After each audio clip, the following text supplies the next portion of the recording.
افحسبا کیا پھر گمان کرتے ہیں الذین وہ لوگ جنہوں نے کفروا کفر کیا ان کہ یتخذوا وہ بنا لیں گے عبادی میرے بندوں کو من دونی میرے سوا اولیاء حمایتی دوست انا بے شک ہم آتدنا تیار کر رکھا ہے ہم نے جہنم کو للکافرین کافروں کے لیے نزلا بطور مہمانی کے.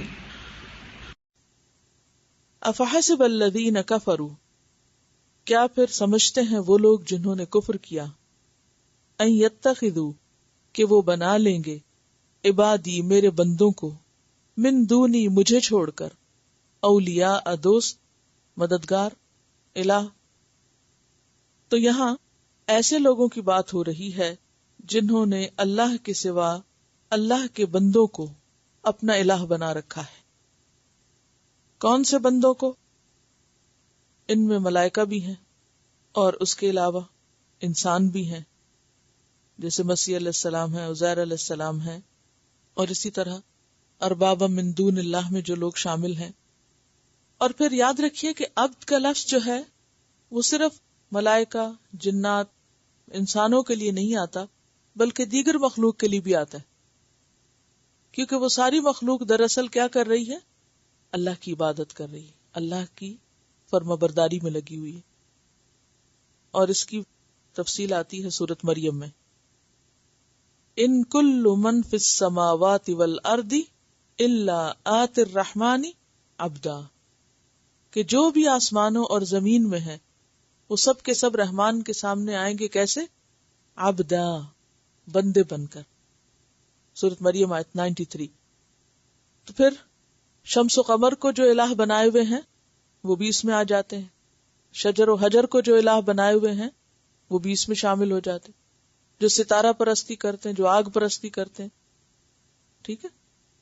تو کیا سمجھتے ہیں وہ لوگ جنہوں نے کفر کیا کہ وہ مجھے چھوڑ کر میرے بندوں کو اپنا مددگار بنا لیں گے؟ اور اس میں آپ دیکھیے کہ صرف باقی اقوام نہیں، اگر مسلمانوں کے اندر بھی ایسے لوگ موجود ہوں جو اللہ کو بھول کر، اللہ کو چھوڑ کر دوسروں کے آگے سر جھکاتے ہوں، یا ان کی اطاعت پہ راضی ہوں جیسے اللہ کی اطاعت کرنی چاہیے، یا پھر ان سے دعائیں مانگتے ہوں، یا ان سے اپنی امیدیں وابستہ کرتے ہوں، ان کو اپنا مددگار سمجھتے ہوں، تو وہ سب اس میں شامل ہو جاتے ہیں.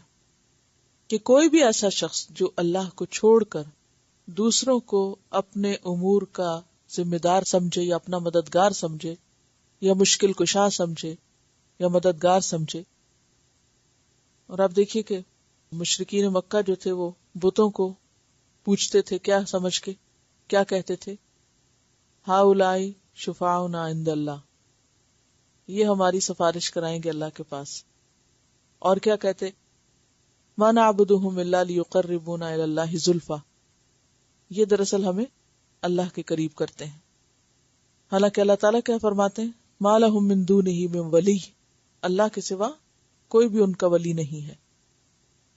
انا اعتدنا، بے شک ہم نے تیار کر رکھا ہے، جہنم، جہنم کو، کس کے لیے؟ للکافرین، کافروں کے لیے، نزلا، مہمانی کے طور پر. نزل کا لفظ نزلہ سے، نزلہ کا مطلب ہوتا ہے اوپر سے نیچے آنا، نازل ہونا. تو نزل کہتے ہیں مہمان کے اترنے کی جگہ اور مہمان کا کھانا، یعنی ضیافت، مہمانی. ہم نے جہنم کو کافروں کے لیے بطور مہمانی کے تیار کر رکھا ہے، یعنی وہ وہاں رہیں گے بھی اور کھائیں پیئیں گے بھی. جہنم ان کا گیسٹ ہاؤس ہوگی، یہ مراد ہے. جیسے کوئی کہیں مہمان بن کے جاتا ہے تو اس کے رہنے اور کھانے پینے کا انتظام ہوتا ہے، تو بالکل اسی طرح یہ لوگ دنیا سے سفر کر کے آخرت میں جا کے جہنم میں رہیں گے بھی اور وہیں کھائیں پیئیں گے. یہ لفظ یہاں طنز کے طور پر استعمال کیا گیا مہمانی کا، کہ جہنم ان کی میزبان ہوگی. کیسی بدترین میزبانی ہے، بدترین ضیافت ہے.